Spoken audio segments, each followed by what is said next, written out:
Hey folks, No Dice Rise here. Thanks for joining. Thankfully, Polyphony Digital and Gran Turismo team decided to put on another Gran Turismo World Series Manufacturers Cup. I wanted to start off here as best as I could, choosing one of my favourites, the Nissan team, to sign my allegiance for the races. I wished to start better than I did before by missing out on the first race, but it looks as though I was going to fault myself once again by missing out on Exhibition Round 1. So we're jumping straight into Round 2 to see how we fare. Obviously setting out initially on our first bit of time trial, you always want to make sure you get comfortable with the actual course itself. So here we are on one of my favourites, Trial Mountain, taking me back to old Gran Turismo 1, one of my favourite tracks of all time, and I'm sure most of you out there feel the exact same way. Obviously just being our way through here on lap 1, just to get a feel for the place, make sure we understand the Nissan and it understands us, as I take a little bit of a kiss onto the wall there. And again, just making sure we can get up to speed and make sure that we have a good set time to see if we're improving or doing any worse. I had a feeling I was going to come under at least 155 here, which I did. Getting a sense for myself, I would wager I was probably aiming for a 151, 152 as a regular. And I was probably going to get that throughout the race, hopefully avoiding the penalty like I just picked up there. That's where I felt I was potentially going to derail myself in this race. It was on that initial first corner, as you battle people, as they're picking up from the toe behind you and challenging you into that corner. You know, getting as much speed as you can on the straight, it can be a bit of a dodgy one. So I really wanted to make sure I could nail that turn as a good marker set for myself for the initial first few laps of the race, but obviously to continue where you set off. So I really aimed on trying to avoid any penalties where possible there. As you can see, still not feeling too comfortable as I was getting onto my third lap here, not listening to my own advice clearly. I knew I was fast throughout the first few corners, but also while maybe getting a bit complacent thinking that, I managed to smash my front of the car into the wall there and give myself some sweet damage on practice. The old pit crew there, not expecting to see me come in on a course where it's just me out there, but fair play to them. They cleaned me up, gave me a nice sip of water and set me back out onto the track. Just a bit of practice for them as well for the big race that was upcoming. So, to reiterate, again looking to set a good strong lap to position myself for the upcoming races. I usually aim for about 5 to 10 laps just to get a feel for what can I get out of the machine over time when I get comfortable, and also find out where are some of my own gaps. I knew I could improve because again I was clearly improving on the time, especially from the starting point. It was the middle sector where I was probably having the most challenge, or even on that last corner I seemed to always slide out and hit the barrier. But as you can see there, I couldn't believe it myself when I was driving. I was seeing 2 seconds flash up there as an improvement. So I knew, good, 151 was possible, and even better potentially. But it all clearly goes to your head sometimes, as it does. And I added a lovely penalty straight on the back of one of my best laps. So again, I needed to keep my feet firmly planted on the ground and not get lost into my best laps. Even catching up on my ghost here with that penalty lap, I could see, right, I still have an opportunity to gain half a second more. So a low 51 or even a 150 was probably within my reach. But as you can see, coming into lap 10, I was picking up some strong penalties and not really being consistent towards the end of my laps there, as I was doing 152 to a 155 and then careering straight into the wall once more. And I thought, you know what, probably best not to go back into the pits and challenge the team. Even though they probably wanted some good practice for the main race, I just thought, you know what, end it in the wall and let's get a feel for qualification instead. But I'm a glutton for punishment, and I decided I really wanted to try and crack a better time and see if I could get that lower 151, and it actually happened within the first 5 laps. But also I got a feel for that wonderful bend that helped me pick up a 0.5 second, again, penalty. And that's a unique bend to take some inspiration from or keep in your mind for this race. Another thing that was important about this track and race was, the must pit or the minimum pit stops of 2. So a very important part of this race to keep in mind. We have now the 10 minutes for qualification, and I just wanted to set out a good pace. I mean, if I got to where I was there in my time trials, if I got to a 151, I'd be delighted. But I was easily gonna sit for a 152. I don't mind starting somewhere like 6th or 7th as we come out here in 7th for qualification. I don't mind being in that position. I potentially prefer that actually than starting out near pole. Even if I did get the opportunity, I prefer to sit back further. I knew it was a fast enough lobby. As you can see, Cami there setting a 151.1, so very strong. So I knew the first place podium was not going to be in qualification for me, as I was settling into 3rd, then to 4th. I think I eventually finished up in 6th, if memory serves me right, but Cami was not satisfied with a 151. They pushed to 150, and I thought, okay, wow, impressive. And maybe ZZ there in 2nd, Nana and JC, maybe they were pulling in some great laps just behind Cami. I think I'll look to sort of quit and restart the next few times I start to do some qualifications, because Cami just was out there killing it with doing a 150.5, which is an amazing time. I don't think even my best lap I could have done that. It was maybe a 150.9 would have been my best. But look, I was getting close to 152s. 151.9 being my best at qualification, and I felt pretty happy with that. If I could finish in 5th or 6th, that's where I was going to be most comfortable. And again, it seemed like I could go penalty-less, except for the last 10 seconds. As you can see, a slight hiccup there entering section 1. But we were ready. We're feeling good. I set some good laps. I felt comfortable enough.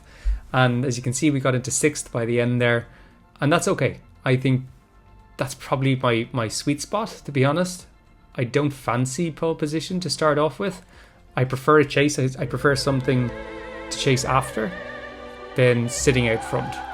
I don't know. You let me know what you guys prefer. Do you prefer starting in the top 3? Do you prefer starting from the back and eating your way into the pack? Or mid-tier like myself there? Either way, love the intros. Thank you, Polyphony, for these wonderful intros, because I have to say they get me truly fired up. I was feeling quite calm and collected, and then that intro really fired me up.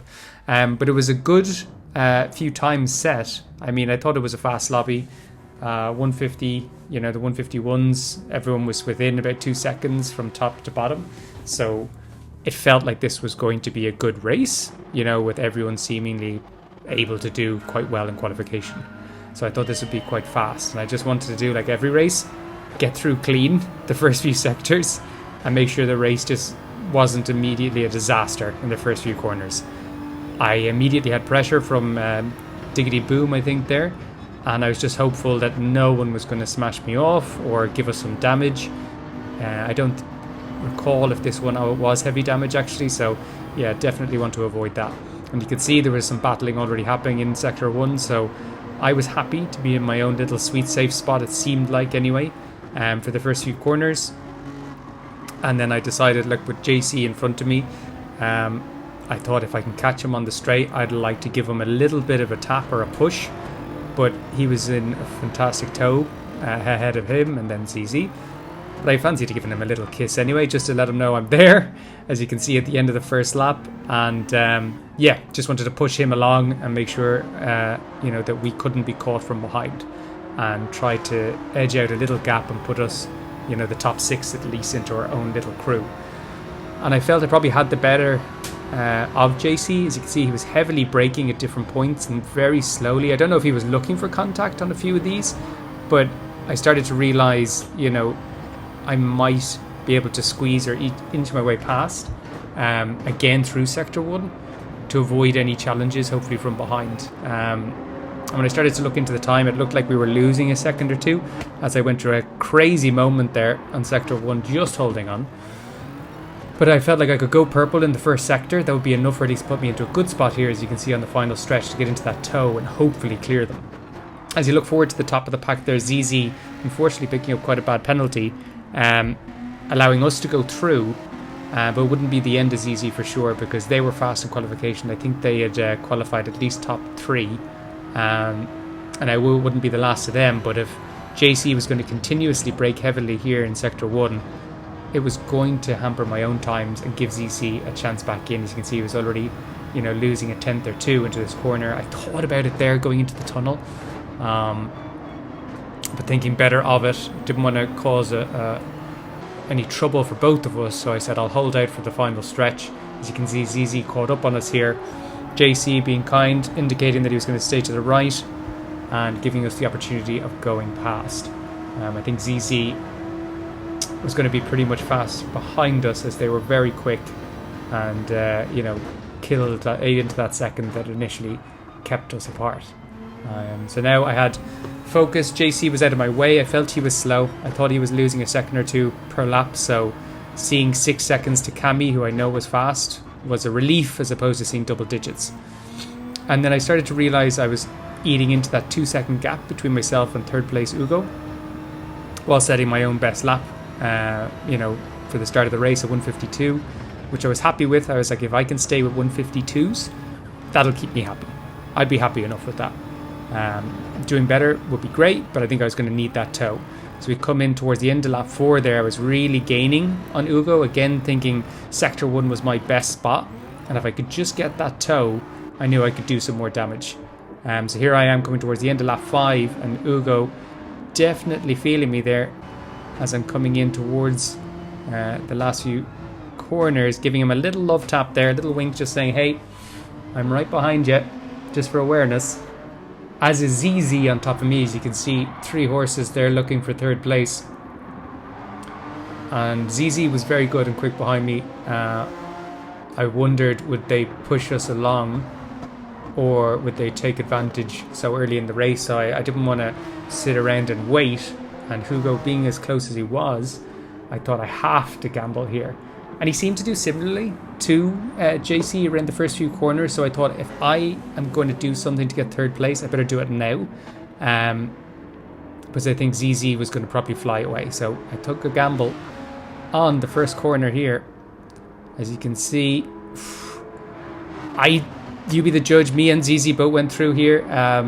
I thought I went through quite cleanly. I really tried to give Ugo as much space as possible as I sort of slung through here. So he turned right, gave me the opportunity, and I even went over, challenging potentially the stewards for a penalty, you'll see here, to avoid any contact where possible. I fully turning away. You can see there was a little turn in. I don't think it was intentional from Ugo. Ugo, you can reach out and let us know, but I think we went through quite cleanly there. Maybe ZZ was a bit more of a gambler, but I believe, again, there was no malintent. Coming towards the end of lap 7 here on the straight, I knew ZZ had me, under 2 tenths. I wasn't going to challenge him here. I was hopeful, actually. I thought he was going to push me here, because I thought he saw we were quite quick ourselves. But no, he thought against it, and then definitely wanted to close the door. As you can see, came right up beside me, and I just thought, look, I'm not going to challenge for you. As you can see, Ugo and JC were definitely still in with an opportunity for third, and I thought, I'll give ZZ then, I'll work with you, ZZ, and give you a little push, although I don't think ZZ needed it. And I thought, you know what, I'm gambling here myself, pushing a little bit hard with the tyres wearing slightly or badly, whichever way you see it. I think halfway down is not great anyway. So I thought I'll jump in with ZZ here at lap 7. I was considering lap 7 and 14 as the pit stops for this 22 lap race. Knowing we had to do 2, it was important to see. And look, Ugo came in with us. Most of the pack seemed to come in with us, with JC and Nana looking to undercut, it seemed. But we were consistent.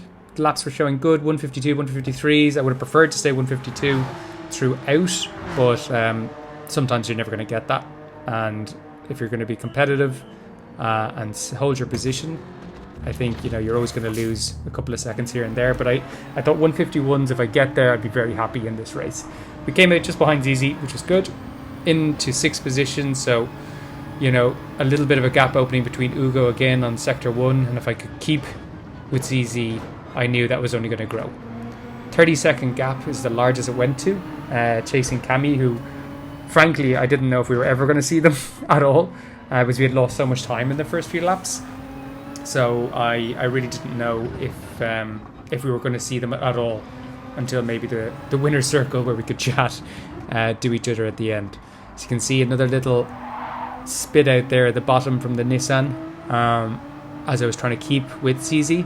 As you can see now, 2nd, 3rd and 4th deciding lap 8 was the way to go, and me again trying to give a little bump to ZZ. I don't know if that was intentional or they just had a little moment, but I definitely got close, and I decided I want to give him a bump here. I don't want to put pressure on him, so I give him a little bump up the straight to see if we can just get as much space as possible between 4th and or 5th or the rest of the pack, and do our best or utmost to try and chase down Cami.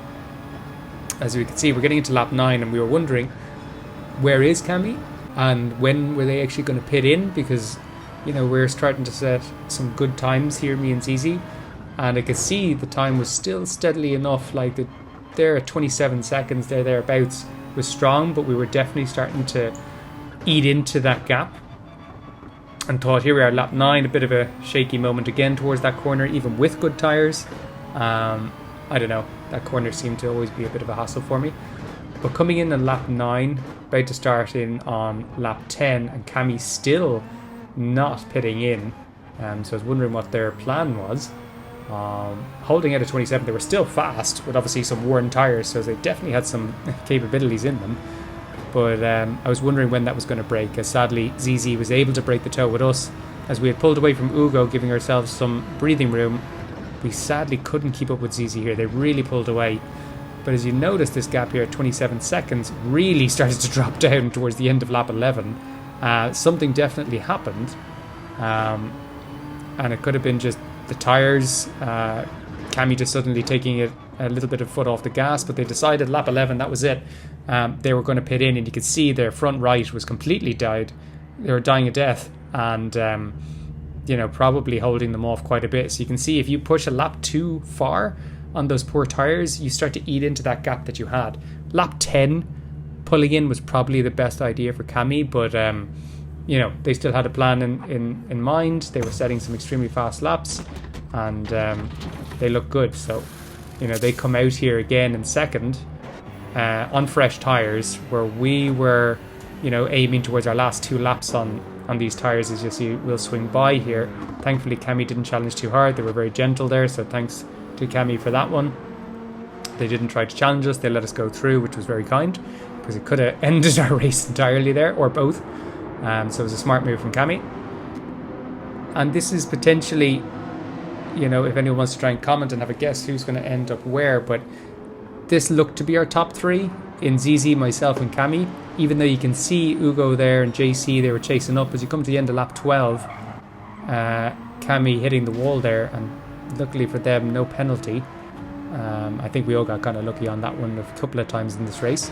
But we were pretty slow with 2 laps to go, and I really wasn't catching ZZ, so I was kind of hoping for Cami to take me on here in fresh tyres, and maybe I could do well to get in the toe behind them.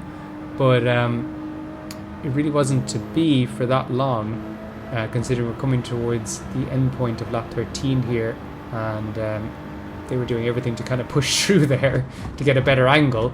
I probably should have given more room to give them the impetus to take it on, but here we are now in the toe, and hopeful to get some seconds shaved off to get closer, or as close as we can do, to ZZ. So you can see my tyres struggling a little bit. We're trying to avoid a spin out there, as I seem to be doing most times towards the end of the race.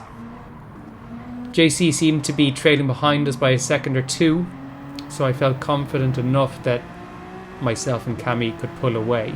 So we come to the end of lap 14. I'm definitely needing to pit here, as you can see, shaking the bottom out and not doing my best. But look, I had 4 seconds to JC, 5 seconds to ZZ, as we're going to pit in behind them, and Cami pushing forward on good enough tyres. They probably had another 6 laps in them at the very least, considering they were able to push to 11. and remained quite quick. So I was thinking we were going to see Cami probably pit last gasp option at around lap 20, 21 maybe, and challenge us towards the end, which I was nervous about because we now had a 21-second gap towards Cami, and there's 25 to maybe 30 seconds of pit time, and if I wasn't fast here on these tyres, you know, maybe P3 or worse was going to be where I'd end up. As you can see, a huge moment there again on one of my favourite corners, as the rest of the crew who are going to undertake us all pit in on lap 15. I just wanted to make sure I could get back into third as close as I could to second place ZZ, and see if I could at least rescue a podium without killing my tyres, because I knew if anything was going to happen with Cami, it would be towards the end of the race, and I wanted to save my tyres as much as possible. So I decided, as long as I keep 2 seconds between me or JC, as you can see they're coming out behind us there at 4.5 seconds, I thought, okay, 4 or 5 laps before the battle could commence with Cami maybe. But as you can see up here, a huge moment for Cami on lap 17. I don't think they were just going for a 360 pirouette for fun, as we go on board with them here, carrying a lot of speed, probably too much there. You can see, boom, hits the wall, hits the front, and damages the front left tyre and the bumper. Probably a bit of aerodynamics, killing a bit of speed and damaging obviously the capability to turn. As you can see, they just put too much pressure on themselves coming into that corner, and this gave ZZ a hell of an opportunity, as well as I was setting purple times in that first sector, which I was quite fond of. But I didn't realise, I was just happy I was seeing purple there. I didn't even look at the clock. I was just content. I was, putting the head down and just seeing purple. I was happy. And it only until I took a breather to realise the time was, down by 6 or 8 seconds. I couldn't believe it. I was like, what happened there?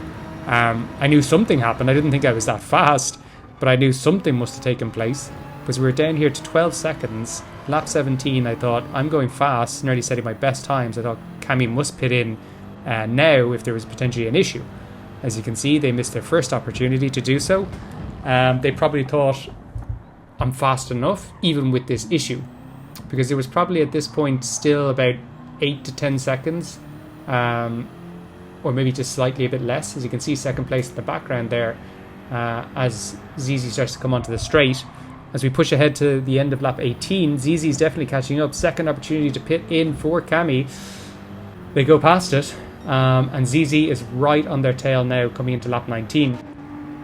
I was feeling confident. I was setting some good 152s, setting my best lap overall there on lap 18. So I knew, okay, I'm putting myself into a strong position here, at least solidifying position 3, as we go on board now with ZZ setting their own fast laps, chasing down Cami, putting huge pressure on them, and them obviously dealing with those issues as the front bumper, the left tyre, maintaining as much speed as they possibly can, but it's not enough with ZZ, who's a phenomenal driver, as I got to see in this race, as they go and navigate that overtake.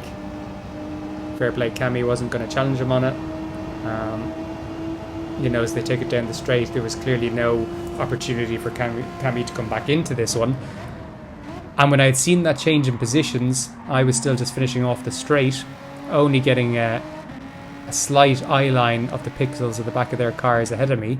I thought, okay, 7 seconds is brilliant. Cami has to pit, so there's a good opportunity. I'll get into second, as Cami's passing the pit lane again for the third chance to pit in and fix the tyres and the car. They don't take it. I thought, okay, maybe next lap they'll pit, and I will definitely be in a strong position to take second and make it my own, as I very closely nearly give myself a wonderful 1 second penalty there with the way I was going. I thought that was definitely a 1 second at least, or 1.5. Checking my rear mirror to see where JC is, as once more we go on board at the end of lap 20 with Cami on the straight. Their tyres are cooked, damage is still there, and I am literally coming out onto the straight there, seeing them, as you might see me pop up in the background here ever so slightly, as I start to eat into that gap between myself and Cami. This is them now with potentially their fourth opportunity to go in, stressing that thought. They don't, and every time I kept seeing them pass the pit lane, it was giving me such a wonderful feeling that, okay, I can catch them, I can beat them. Second place potentially is mine as long as I don't skid out or destroy my own laps. I didn't know what Cami was thinking. I thought that was probably the best time at the very least to do it. As we go on board here with ZZ finishing off strongly in lap 21, Cami skipping these pit options and pushing as hard as they could, but definitely I was getting on top of them here. As you can see, I was really pushing through sector 1 to catch up as much as possible, and I was getting down to, you know, the single digits, 5 seconds being a gap between us. I thought, okay, they've missed their last potential opportunity to gain back some time to pit in on lap 20 or 21. So it might have been a gamble here coming in on lap 21. Maybe they could make it back up with me with poor tyres, but I thought there's probably going to be 10 seconds at least between us, and I don't think I'm that bad. Cami could eat up. I know, Cami, you're great, but I don't know if you could eat into that, you know, in the final lap, even if I took it quite easily. I don't know. Happy to play one-on-one, Cami, and see what's possible. As I really started to get close, smell the fumes coming out of Cami's car, I felt like this was the time. Lap 21, or at least towards the end, this move was going to happen, if not on the final lap itself. I really thought, okay, I'm going to see them pit in here, you know, and I'll just get the handover done past the pit lanes. But to my surprise, they didn't take it on.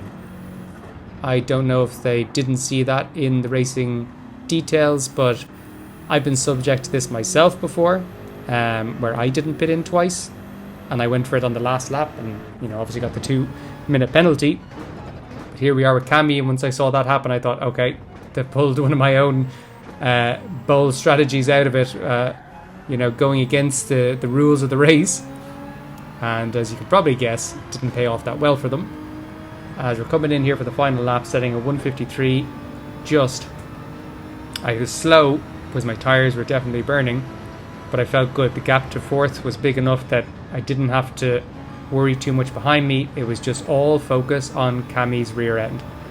Do what we can here to get into a good position. I knew the penalty would take me into second anyway, but I really fancied getting into second before the race was done. Again, feeling confident in the last lap here. I thought sector 1, this has been good to me for the whole race. Even though I wasn't setting probably the fastest time, I was still competent enough to get home without a penalty. And that's all I was thinking here on the final turns. Don't get a penalty, don't get a penalty. Stay with him, stay with him, stay with him, to finish out cleanly. I felt coming up to the straight here, this was the time. It had to be. I thought Cami was a clean racer anyway, didn't seem to be dirty throughout, so I thought they're not going to fight me on this or potentially derail both our races. So I thought if any time there was going to happen, this was it. And I thought, well, I'm delighted, but don't let it go to your head. We all saw what happened in the time trials and the qualifiers. And when you start to think the race is over, it usually is, you become complacent, go outside the track limits, roll into a barrier, and pick up those sweet penalties that end your podium chances. So stay clean. So I just thought nice and slowly, take us home. JC wasn't going to take a position off us, and Cami probably wasn't in the best position to retake second. So there we are, coming back on with CZ to finish out their wonderful race. They did phenomenal after their penalty at the early lap of, I think, lap 5. Us coming in second, and Cami finishing out, unfortunately for them, in third. But what they'd obviously see when we got to the finishing panel with that 2-minute penalty, it was going to drop them all the way down to, I think, 14th in the end. Unlucky one, Cami. I've done it myself before, but you know you'll be back because you're very fast and you'll win again. Bit of bonus feature set here. This was something definitely I was trying to avoid. I know I did it in qualifying and in the time trials, was messing up on sector 1, something that I was able to practice out of myself, thankfully, for the main race. Poor old Vers Maxtappen here, coming in on lap 10 to fix the issues, which again you just got to do, even though you already pit before. Thinking good on it, which unfortunately Cami didn't. Come in, get it fixed, and do the job. The pit crew obviously focused heavily on the front bumper there. knew they had a job on their hands to fix it. Then you suddenly realise, oh, they took the rest of the race to fix this issue, and then obviously deciding not to go back out again. But you should, don't quit the race, keep going, you never know what's going to happen. And within that same lap when, Vers pitted in, Martin here decided to turn right into the wall, God bless him, and then quit out. So you should always try and stay in there, give it your all, because you never know where you could end up anyway. Best of luck, folks, on the next one. Hope you liked it, enjoy, and talk to you soon.